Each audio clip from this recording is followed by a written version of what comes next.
It was the 17th of April 2025, Western Yemen, half an hour past midnight. The desert wind was still, the night so cloudless that the Milky Way hung over the Red Sea like a frozen tide of white fire. Inside, a makeshift command trailer dug into a limestone bluff near Al-Hudaydah. Two Houthi radar technicians leaned over a flickering console. For most of the evening, the scope had shown only the soft pulse of commercial airliners on the Jeddah-Djibouti corridor and the occasional U.S. MQ-9 Reaper riding lazy racetrack patterns along the coast. Then, without warning, a tiny white smear shot across the upper edge of the screen, fast, lofty, and unannounced. It looked, at first glance, like one more drone. The crew's shoulders unknotted. They had drilled this routine a dozen times a week. Acquire, track, fire, forget. They called it in. The site commander, a wiry former mechanic who now ran the battery, gave a bored nod. Two Syad surface-to-air missiles rolled from their blast-pitted revetments onto hydraulic launch rails. A shouted countdown, a pair of thunderclaps, and twin plumes carved upward through the cool air, corkscrewing toward 25,000 feet. Inside the trailer, cheers rose. Someone slapped the screen in triumph. Through a night vision periscope, a spotter watched both missiles arc white against starlight and vanish among the constellations. What no one in that trailer understood was that they had just taken a shot at the wrong machine. Their drone was, in fact, America's most enigmatic combat aircraft, a Northrop Grumman B-2A Spirit, tail number 88-0329, call sign Spectre 1.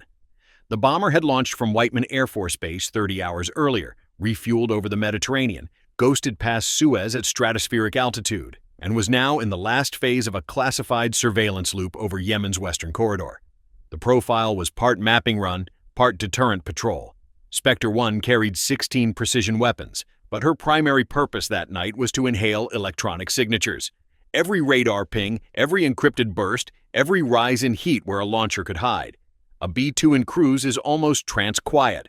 No burner glow, no sonic boom, only a faint tremor of 4 F-118 engines set deep in saw-toothed intakes. She is shaped like an arrowhead of matte charcoal, coated in layers of radar-absorbent epoxy, seams razor-sealed with periodic hand sanding.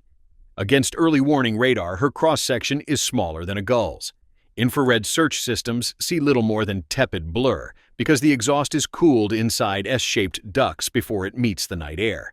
Yet, on this run, a fleeting anomaly betrayed her. A coastal fire control radar, old but cleverly modified, sent a broadband sweep that licked the bomber's leading edge just long enough to trigger an automated alert in the Houthi network. Less than 3 seconds of reflection, barely a heartbeat in operator time, yet enough to plant false confidence. In Cockpit 2, the right seat of the Spirit, Captain Tessa Maddox watched a green threat diamond bloom on her panoramic display. The ALR-94 receiver hummed, indicating 2 missile seekers had gone active. Major Ethan Reyes, aircraft commander, glanced across the dark cabin. They exchanged the tight knot of pilots who have rehearsed this scenario inside the simulator's dome until it felt mundane. Reyes did not yank the yoke or shove throttles forward. Brute maneuvers waste energy and invite IR lock. Instead, he flick-selected a pre-programmed ghost hop. The flight computer nudged the bomber a handful of degrees off track and dipped her nose 200 feet. Simultaneously, a pair of towed decoys unspooled on Kevlar lines far aft of the wing, each broadcasting a hotter signature than the masked exhaust. Countermeasure done, Reyes returned his eyes to the head-up display. The entire correction took 5 seconds. Somewhere below, 2 Syad missiles climbed in serpentine trails, seekers hunting for mid-wave infrared they could no longer see. Lacking a return, the guidance computers defaulted to last known trajectory, overshot their imaginary target, and self-destructed in sterile air. No burst lit the sky, no debris rained down, only silence. But silence does not mean nothing happened. Every frequency hop, every fuel plume, every servo squeal from the Syads had been captured by the B-2's suite. Maddox tagged the launch azimuth, hit transmit, and a compressed telemetry packet streaked to a geosynchronous relay, then bounced down to U.S. Naval Support Facility Diego Garcia, half an ocean away. In the island's Theater Operations Center, analysts hunched over liquid crystal walls murmured in synchronized cadence. Within 2 minutes, they had plotted the exact grid of the launcher, overlaid past drone footage, spotlighted a buried bunker entrance, and marked heat signatures belonging to ancillary trucks. The mosaic emerging on their screens showed more than a rogue battery. It showed a mobile node linked by fiber trunk to deeper command nests, a larger spider web than heretofore verified. A duty officer tapped a sleeve-covered phone and reached U.S. Central Command's watch floor in Tampa. Time 22:43Z. The information ladder climbed in bursts. Watch to branch chief, branch to director of operations, director to the 3-star with overnight command. The logic was painfully clean. Hostile force attempted to kill crewed U.S. aircraft in international airspace. Rules of engagement authorized immediate neutralization. And floating high above the Red Sea was a platform designed precisely for difficult, fleeting targets. Clearance came in fewer than 6 minutes. In the B-2's bay, rotary launchers began to turn. 12 JDAM ERs, laser ring gyros already slaved to fresh GPS studs, blinked green across their data links. 4 GBU-57A/B massive ordnance penetrators, each a 30-foot dart of forged steel and explosive bone, waited on the center spine in silent promise. Maddox accepted the new mission keel via Link 16 cross-checked coordinates, brought her gloved hand to the archaic but comforting red and black arm switch. 6,000 feet below, the air was still warm enough to make dust devils by day, but at 42,000 feet, the bomber glided inside a -40-degree envelope, skin icing faintly. On Reyes's cue, the bay doors parted like the jaws of an improbably dark whale. 2 2,000-pound JDAMs slipped into gravity's grip, timers guiding fins, micro-thrusters nudging for lapsed echoes of wind. In less than a minute, they pierced the limestone apron behind the missile racks, turning radar vans and fuel bowsers into incandescent scrap. Bright embroideries of secondary fire leapt across the hillside, stored propellant, reserve rounds, perhaps even the generator truck itself. The SAM site's lights winked out, and the trailer where jubilant cheers had risen moments before simply ceased to exist. Shockwaves rolled through subterranean chambers. Data lines snapped. Some defenders died instantly. Others staggered into open air, half-deaf, half-blind, as dust settled back like gray snow. Then came the bunker busters. At near vertical trajectory, 2 GBU-57s struck the hardened gallery 10 meters beneath the first crater. Each weapon, inertially steered, bored through rock at near Mach velocity before its delay fuse fired. Seismographs in Djibouti spiked. A ball of orange gas blossomed up the blast shaft and collapsed upon itself in a vortex of pulverized stone. From first SEAD ignition to last bunkered explosion, 14 minutes had elapsed. Spectre 1 exited east by south, throttle stable, fuel on plan, data link alive. The bomber's onboard recorder anchored raw feeds for later forensics, but the bigger play already unfolding did not wait for after-action reports. Diego Garcia passed target coordinates to Task Force 50, the carrier strike group led by USS Harry S. Truman, then patrolling west of the Bab el-Mandeb. Admiral Sarai Velez received the flash traffic and immediately authorized an option package codenamed Harpy Eclipse. Pre-vetted plan for eliminating Western Yemeni air defense nerves if a crewed U.S. aircraft was fired upon. Flight deck crews broke into practiced choreography under red lights. By 2 a.m. local, 2 EA-18G Growlers catapulted first, spilling electricity into the night, followed by 4 FA-18E Super Hornets, lugging mixed racks of GBU-38 JDAMs, AGM-88 HARM anti-radiation missiles, and tanks slick with JP-8. An E-2D Hawkeye orbited high to paint the broader picture, and a pair of MH-60R Seahawks armed with Hellfires loitered low for rescue or opportunistic strike. Growlers arrived minutes ahead of the Hornets, pouring ALQ-218 and NGJ mid-band noise across the radar spectrum, masking the inbound packages in a storm of false returns. As they jammed, the Super Hornets, call signs Fencer Flight, angled inland, hugging ridgelines that killed enemy line-of-sight feeds. Each pilot's display carried a lattice of golden squares, precise aim points pulled from the B-2's earlier haul. The first to fall was what remained of the SIAD battery. 2 smooth GBU-38s punched into the still-smoking pit, guaranteeing no salvage. A third Hornet tossed a harm toward a backup radar further north. The Seeker sensed a mission, homed, and erased the dish in a white piston of fire. Another pair pounded a relay mast that had flicked on seconds too late. Fencer Flight was feet wet again before ground gunners even found their bearing. While jets cleared coastal airspace, a different calculation churned in the operations center. The Race Ice, a fuel and logistics port, 25 kilometers south-southwest.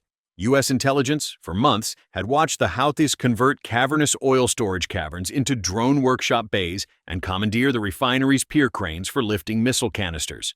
Historically, Washington treated Ras Isa as off-limits, too entangled with civilian livelihood, too great a risk of maritime pollution, too likely to ignite a regional price shock. The attempted downing of a $2 billion stealth bomber rendered those cautions moot. The port's dual-use nature had, with one hostile volley, become legitimate military infrastructure. At 01:17 local time, the second wave roared off Truman's deck. Two more Super Hornets hauling 2,000-pound JDAMs laced with delayed fuse kits ideal for buried tanks. They spooned the wave tops, then pulled into an attack profile that kept their radar signatures blended with coastal clutter. Growlers flooded the bandwidth again. On a 3-2-1 pickle, 8 bombs dropped in pairs along the tank farm and pipeline manifolds. Each weapon computed last-second course tweaks, slipped through fragmented roofs, and burrowed before blooming. Sequential orange domes sprawled outward, blowing lids sky-high, cracking reinforced concrete like eggs.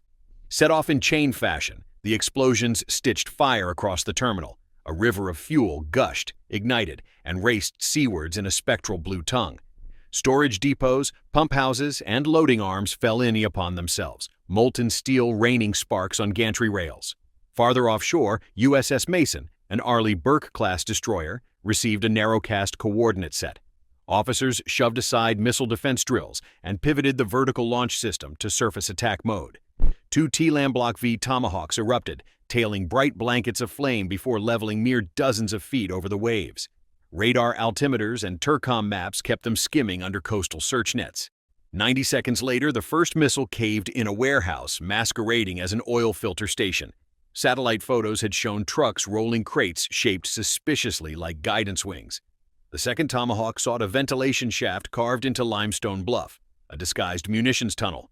Impact collapsed several thousand tons of rock, sealing the passage like Pharaoh's tomb. 17 hardened points vanished inside a 6-minute window.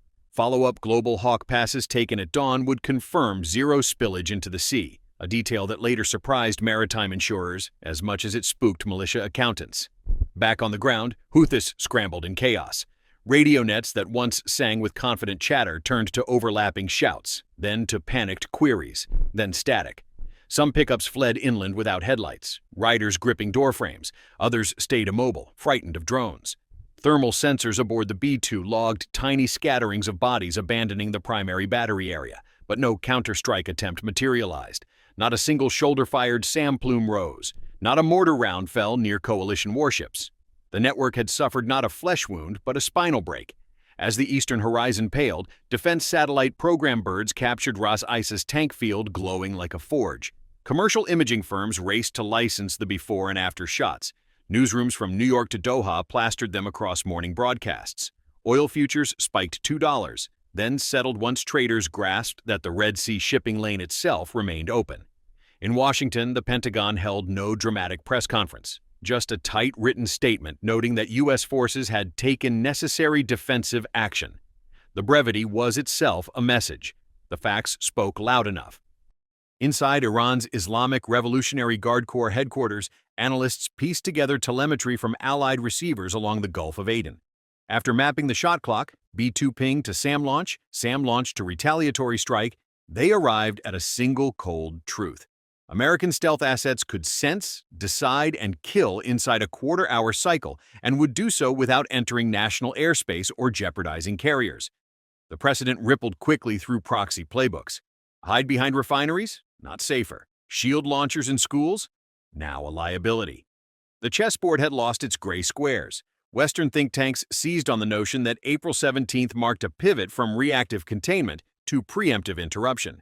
The U.S. had quietly signaled a willingness to decapitate logistics in real time, accepting limited political risk to buy long-term freedom of movement. Senators endorsed, some allies fretted, adversaries recalculated. Quiet back channels in Muscat and Baghdad crackled with urgent requests for de-escalatory clarifications. They received none. For local Yemenis, dawn revealed a skyline of oily smoke rising above the coast, but not the all-night bomber streams of earlier wars. The violence had been sharp, narrow, almost clinical. International aid workers, expecting mass casualty influxes, found charred structures, but remarkably few civilian injuries. The strike cell had carved its kill boxes with scalpel rigidity, something only possible with up-to-the-second data from a platform like the Spirit. The bomber itself, by mid-morning, was already on halfway track to rendezvous with a KC-46 Pegasus off the Horn of Africa. Reyes and Maddox refueled, turned west for the Atlantic Transit, and touched down at Whiteman under nightfall Central U.S. time. Ground crews towed Spectre 1 into a climate-controlled hangar. Technicians immediately set about sealing low observable coatings abraded during the sortie. In the debrief room, aircrew and intel specialists talked through every beep of the threat receiver, every pixel transmitted, every bomb damage assessment. Over croissants and strong base coffee, they realized they had completed one of the fastest sensor-to-shooter chains in U.S. aviation history outside full-scale war. Several hours later, a Joint Chiefs meeting distilled the lessons into terse lines. Small provocation, outsized response, zero friendly casualties, zero diplomatic lag. A new appendix entered the standing rules. Any direct attempt on manned stealth platforms authorizes immediate neutralization not only of shooter, but of enabling infrastructure, including economic nodes used for war sustainment. No further memo was required. Downrange, the Houthis faced a sobering vacuum. Communications officers discovered their key relay masts gone, fiber junctions melted to glass, spectrum flooded by jamming they could not counter. Drone engineers wandered blackened bunkers searching for tools incinerated in their racks. Commanders tried to radio supervisors across the hills. Calls bounced unanswered. Iranian advisors, who had urged integrating missile launchers within civilian grids, now instructed hasty dispersion deeper into Yemen's unforgiving highlands, terrain where GPS-aided bombs still guide unerringly. By week's end, unmanned aerial sorties that once zipped across the Red Sea fell to single-digit frequency. Tanker trucks lined up at a replacement depot 70 miles inland where fuel had to be hand-pumped into barrels. The tempo of Houthi coastal harassment slackened, not because of a negotiated ceasefire, but because the sinews enabling it lay twisted and smoking. Beyond the immediate theater, foreign militaries absorbed the demonstration. European planners, often skeptical of the B-2's relevance against guerrilla foes, now updated doctrine slides. Strategic stealth could be tactical after all, wielded like a rapier instead of a sledge. In Beijing, satellite officers cross-referenced April 17th telemetry with their own long-range radar sweeps, noting gaps. In Moscow, General Staff briefers revised risk-reward tables for operating S-400 systems too close to contested littorals. In Tehran, contingency codes governing proxy engagements gained an extra caution flag. Verify target identity against stealth inventory. And so the night of 17th April became more than a footnote. It became a moment when lines once blurred turned stark. Fire on a ghost, and the ghost may answer before your finger leaves the trigger. Civilian facades can no longer guarantee immunity if inside they throb with military circuits. Time, to observe, to plan, to maneuver, has collapsed into minutes. That leaves psychology. War is not fought solely with explosives. It is fought inside decision loops. Who blinks first? Who hesitates? After Ras Isa, the Houthis and their patrons discovered they could not count on those precious gaps. The United States, for its part, reclaimed a slice of initiative often surrendered in gray zone conflicts.